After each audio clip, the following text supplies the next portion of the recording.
శ్రీ సాయినాథాయ నమ. శ్రీ సాయి సచ్చరిత్రం 50వ అధ్యయనం. శ్రీ సాయి సచ్చరిత్ర మూలంలోని 50వ అధ్యయనము 39వ అధ్యయనంలో చేర్చుట జరిగింది. కారణం, అందులోని ఇతివృత్తం కూడా ఇదే కనుక. సచ్చరిత్రలోని 51వ అధ్యయనము ఇచట 50వ అధ్యయనంగా పరిగణించవలను. భక్తులకు ఆశ్రయమైన శ్రీ సాయికి జయమవుగాక. వారు మన సద్గురువులు. వారు మనకు గీతార్థమును బోధించెదరు, మనకు సర్వశక్తులను కలగజేయుదురు. ఓ సాయి, మాయందు కనికరించుము, మమ్ము కటాక్షింపుము. చింతన వృక్షములు మలయ పర్వతంపై పెరిగి వేడిని పోగొట్టును. మేఘములు వర్షమును కురిపించి చలదనము కలగజేయుచున్నవి. వసంత ఋతువునందు పుష్పములు వికసించి అవి దేవుని పూజ చేయుటకు వీలు కలగజేయుచున్నవి. అట్లనే సాయిబాబా కథలు మనకు ఊరటను సుఖశాంతులను కలగజేయుచున్నవి. సాయి కథలు చెప్పువారును వినువారును ధన్యులు, పావనులు. చెప్పువారి నోరును వినువారి చెవులను పవిత్రములు. కాకాసాహెబ్ దీక్షిత్ మధ్య పరగనాలోని ఖాండ్వా గ్రామమందు వడనగర నాగర బ్రాహ్మణ కుటుంబంలో హరి సీతారాం ఉరఫ్ కాకాసాహెబ్ దీక్షిత్ జన్మించెను. ప్రాథమిక విద్యను ఖండ్వా, హింగన్ ఘాట్లలో పూర్తి చేశాను. నాగపూర్లో మెట్రిక్ వరకు చదివాను. బొంబాయి విల్సన్, ఎల్ఫిన్స్టన్ కాలేజీలలో చదివి 1883లో పట్టభద్రుడయ్యాను. న్యాయవాది పరీక్షలో కూడా ఉత్తీర్ణులై లిటిల్ అండ్ కంపెనీలో కొలువునకు చేరాను. తుదకు తన సొంత న్యాయవాదుల కంపెనీ పెట్టుకొనెను. 1909కి ముందు సాయిబాబా పేరు కాకాసాహెబ్ దీక్షిత్కు తెలియదు. అటు పిమ్మట వారు బాబాకు గొప్ప భక్తులైరి. ఒకానొకప్పుడు లోనావాలాలో ఉన్నప్పుడు తన పాత స్నేహితుడైనటువంటి నానాసాహెబ్ చాందోర్కర్ను చూచెను. ఇద్దరును కలిసి ఏవో విషయములు మాట్లాడుకొనిరి. కాకాసాహెబ్ తాను లండన్లో రైలు బండి ఎక్కుచుండగా కాలు జారి పడినటువంటి అపాయమును గురించి వర్ణించెను. 100 కొలది ఔషధములు దాన్ని నయం చేయలేకపోయెను. కాలు నొప్పియు కుంటితనమును పోవలనన్నచో అతడు సద్గురువు అయినటువంటి సాయిబాబా వద్దకు పోవలనని నానాసాహెబ్ సలహా ఇచ్చెను. సాయిబాబా విషయమై పూర్తి వృత్తాంతమును విశదపరిచెను. సాయిబాబా, నా భక్తుని సప్త సముద్రముల మీద నుండి కూడా పిచ్చుక కాలికి దారం కట్టి ఈడ్చినట్టు లాక్కొని వచ్చెదను అను వాగ్దానమును, ఒకవేళ వాడు తన వాడు కానిచో వాడు తన చేత ఆకర్షింపబడదని, వాడు తన దర్శనమే చేయలేడనియు బాబా చెప్పిన సంగతి తెలియజేశాను. ఇదంతా విని కాకాసాహెబు సంతోషించి సాయిబాబా వద్దకు పోయి వారిని దర్శించి, కాలి యొక్క కుంటితనము కంటే నా మనస్సు యొక్క కుంటితనమును బాగు చేసి శాశ్వతమైన ఆనందమును కలగజేయమని వేడుకొనెదను అని నానాసాహెబ్తో చెప్పాను. కొంతకాలం పిమ్మట కాకాసాహెబ్ అహ్మద్ నగర్ వెళ్ళాను. బొంబాయి లెజిస్లేటివ్ కౌన్సిల్లో ఓట్లకై సర్దార్ కాకాసాహెబ్ మీర్కర్ ఇంట్లో దిగాను. కాకాసాహెబ్ మీర్కర్ కొడుకు బాలాసాహెబ్ మీర్కర్. వీరు కోపర్గాంకు మమల్తాదారు.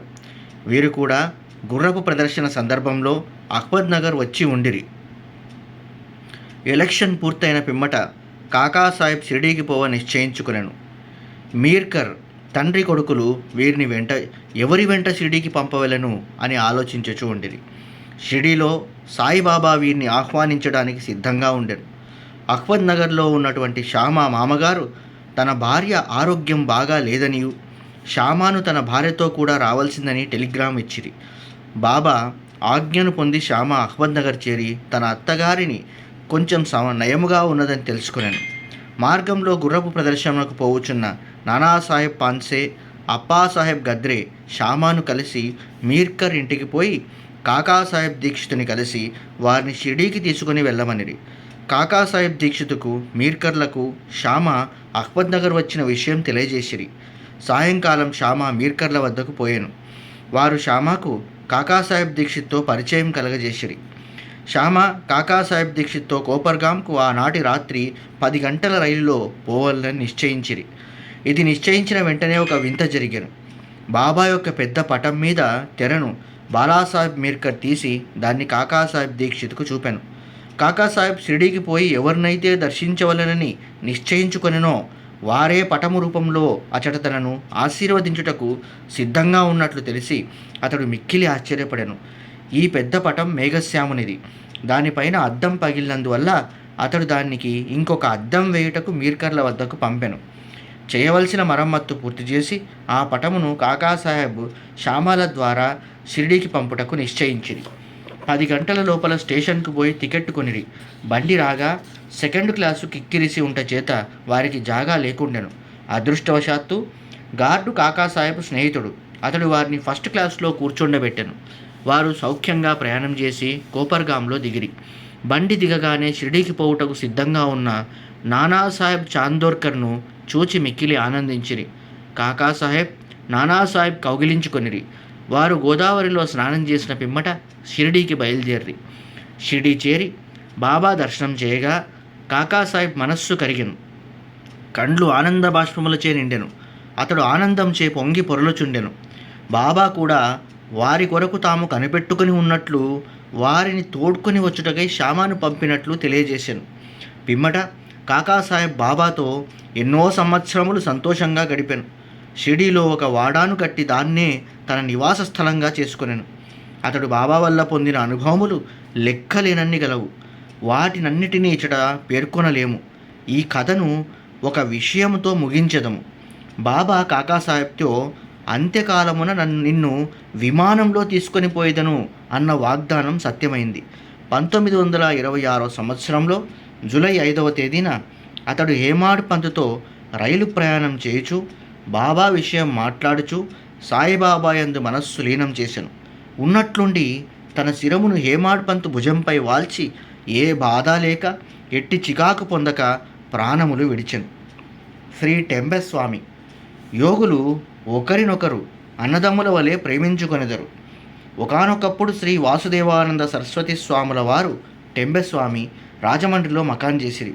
ఆయన గొప్ప నైష్ఠికుడు, పూర్వాచార పరాయణుడు, జ్ఞాని, దత్తాత్రేయుని యోగి భక్తుడు. నాందేడు ప్లీడరగు పుండలీకరావు వారిని చూడ్డానికై కొంతమంది స్నేహితులతో రాజమండ్రికి పోయాను. వారు స్వాముల వారితో మాట్లాడుచున్నప్పుడు సాయిబాబా పేరు షిరిడీ పేరు వచ్చెను. బాబా పేరు విని స్వామి చేతులు జోడించి ఒక టెంకాయను తీసి పుండలీకరావుకిచ్చి ఇట్లనిరి: దీనిని నా సోదరుడగు సాయికి నా ప్రణామములతో అర్పింపుము. నన్ను మరువవద్దని వేడుము. నా యందు ప్రేమ చూపుమనము. ఆయన స్వాములు సాధారణంగా ఇతరులకు నమస్కరించనని, కానీ బాబా విషయమున ఇది ఒక అపవాదమని చెప్పాను. పుండలీకరావు ఆ టెంకాయను సమాచారమును షిరిడీకి తీసుకొని పోవుటకు సమ్మతించెను. బాబాను స్వామి సోదరుడు అనుట సమంజసంగా ఉండెను. ఏలన బాబా వలె వారు కూడా రాత్రింబవళ్ళు అగ్నిహోత్రమును వెలిగించియే ఉండిరి. 1 నెల పిమ్మట పుండలీకరావు తదితరులు షిరిడీకి టెంకాయను తీసుకొని వెళ్ళిరి. వారు మన్మాడు చేరిరి. దాహం వేట చేత ఒక సెలయేరు కడకు పోయిరి. పరగడుపున నీళ్లు తాగకూడదని కారపటుకులు ఉపహారం చేసిరి. అవి మిక్కిలి కారంగా ఉంట చేత టెంకాయను పగలగొట్టి దాని కోరును అందులో కలిపి అటుకులను రుచికరంగా చేసిరి. దురదృష్టం కొలది ఆ టెంకాయ స్వాముల వారు పుండలీకరావుకిచ్చింది. షిరిడీ చేరినప్పటికీ పుండలీకరావుకు విషయం జ్ఞప్తికి వచ్చెను. అతడు మిగులు విచారించెను. భయం చేత వణుకుచూ సాయిబాబా వద్దకేగాను. టెంకాయ విషయం అప్పటికే సర్వజ్ఞుడైనటువంటి సాయిబాబా గ్రహించెను. బాబా వెంటనే తన సోదరుడగు టెంబస్వామి పంపించిన టెంకాయని తెమ్మనెను. పుండలీకరావు బాబా పాదాలను గట్టిగా పట్టుకుని తన తప్పును అలక్ష్యమును వెలిబుచ్చెను. పశ్చాత్తాపపడుచు బాబాను క్షమాపణ వేడెను. దానికి బదులు ఇంకొక టెంకాయను సమర్పించదను అనెను. కానీ బాబా అందుకు సమ్మతించలేదు. ఆ టెంకాయ విలువ సాధారణ టెంకాయ కంటే ఎన్నో రెట్లు. దాని విలువకు సరిపోయింది ఇంకొకటి లేదు అని చెప్పుచు నిరాకరించెను. ఇంకను బాబా ఇట్లనెను: ఆ విషయమై నీవు ఏమాత్రం చింతించనవసరం లేదు. అది నా సంకల్పం ప్రకారం నీకు ఇవ్వబడెను. తుదకు దారిలో పగలగొట్టబడెను. దానికి నీవే కర్తవని అనుకోనవేలా? మంచి గాని చెడు గాని చేయుటకు నీవు కర్తవని అనుకొనరాదు. గర్వ అహంకారములు రహితుడివై ఉండడము. అప్పుడే నీవు పరచింతన అభివృద్ధి పొందును. ఎంత చక్కని వేదాంత విషయమును బాబా బోధించెనో చూడండి. బాలారాం ధురంధర్.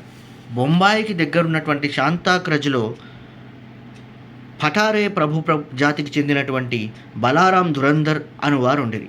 వారు బొంబాయి హైకోర్టులో న్యాయవాది. కొన్నాళ్ళు బొంబాయి న్యాయశాస్త్ర కళాశాలకు ప్రిన్సిపాల్గా ఉండెను. ధురంధర్ కుటుంబంలోని వారందరూ భక్తులు, పవిత్రులు, భగవచ్చింతన గలవారు. బలారాం తన జాతికి సేవ చేసెను. ఆ విషయమై ఒక గ్రంథం రాశాను. అటు పిమ్మట తన దృష్టిని మతము, ఆధ్యాత్మిక విషయములపైన మరలించెను. గీతను, జ్ఞానేశ్వరిని, వేదాంత గ్రంథములను, బ్రహ్మ విద్య మొదలగు వాణ్ణి చదివాను. అతడు పండరీపుర విఠోబా భక్తుడు. అతనికి 1912లో సాయిబాబాతో పరిచయం కలిగాను. 6 నెలల పూర్వం తన సోదరులకు బాబుల్జీయును, వామన్ రావును షిరిడీకి పోయి బాబా దర్శనం చేసిరి. ఇంటికి వచ్చి వారి అనుభవములను బాలారాంనకు ఇతరులకు చెప్పిరి. అందరూ బాబాను నిశ్చయించిరి. వారు షిరిడీకి రాకమునుపే బాబా ఇట్లు చెప్పెను, ఈ రోజున నా దర్బారుకు జనులు వచ్చుచున్నారు. దురంధర సోదరులు తమ రాకకు బాబాకు తెలియజేయనప్పటికీ బాబా పలికిన పలుకులు ఇతరుల వల్ల విని విస్మయం చెందిరి. తక్కిన వారందరూ బాబాకు సాష్టాంగ నమస్కారం చేసి వారితో మాట్లాడుచూ కూర్చొని ఉండిరి. బాబా వారితో ఇట్లనెను, వీరే నా దర్బారు జనులు. ఇంతకుముందు వీరి రాకయే మీకు చెప్పి ఉంటిని. బాబా దురంధర సోదరులతో ఇట్లనెను, గత 60 తరముల నుండి మనము ఒండరులము, పరిచయం గలవారము. సోదరులందరూ వినయ విధేయతలు గలవారు. వారు చేతులు జోడించి నిలిచి బాబా పాదములపై దృష్టి నిగిడించిరి.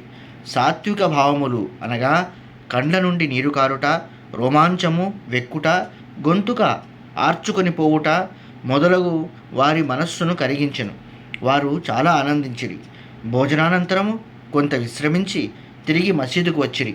బాలారాం బాబాకు దగ్గరగా కూర్చొని బాబా పాదములు ఒత్తుచూ ఉండెను. బాబా చిలుము త్రాగుచూ దాన్ని బాలారాముకిచ్చి పీల్చమనెను. బాలారాం చిలుమును పీల్చుటకు అలవాటు పడి ఉండలేదు. అయినప్పటికీ దాన్ని అందుకొని కష్టంతో పీల్చెను. దానిని తిరిగి నమస్కారంతో బాబాకు అందజేశాను. ఇది ఏ బాలారాంకు శుభ సమయం. అతడు 6 సంవత్సరాల నుండి ఉబ్బసం వ్యాధితో బాధపడుచూ ఉండెను. ఈ పొగ అతని వ్యాధిని పూర్తిగా నయం చేశాను. అది అతన్ని తిరిగి బాధ పెట్టలేదు. 6 సంవత్సరాల పిమ్మట ఒకనాడు ఉబ్బసం మరల వచ్చెను. అదే రోజు అదే సమయమందు బాబా మహాసమాధి చెందెను. వారు షిరిడీకి వచ్చింది గురువారం. ఆ రాత్రి బాబా చావడి ఉత్సవము చూచి భాగ్యం దురంధర సోదరులకు కలిగెను. చావడిలో హారతి సమయమందు బాలారాం బాబా ముఖమందు పాండురంగని తేజస్సును, ఆ మరుసటి ఉదయం కాకడ హారతి సమయమందు అదే కాంతిని పాండురంగ విఠలుని ప్రకాశమును బాబా ముఖంనందు కనెను. బాలారాం దురంధర్ మరాఠీ భాషలో తుకారాం జీవితమును రాసెను. అది ప్రకటింపబడక మునుపే అతడు చనిపోయాను. 1928లో అతని సోదరులు దాన్ని ప్రచురించిరి.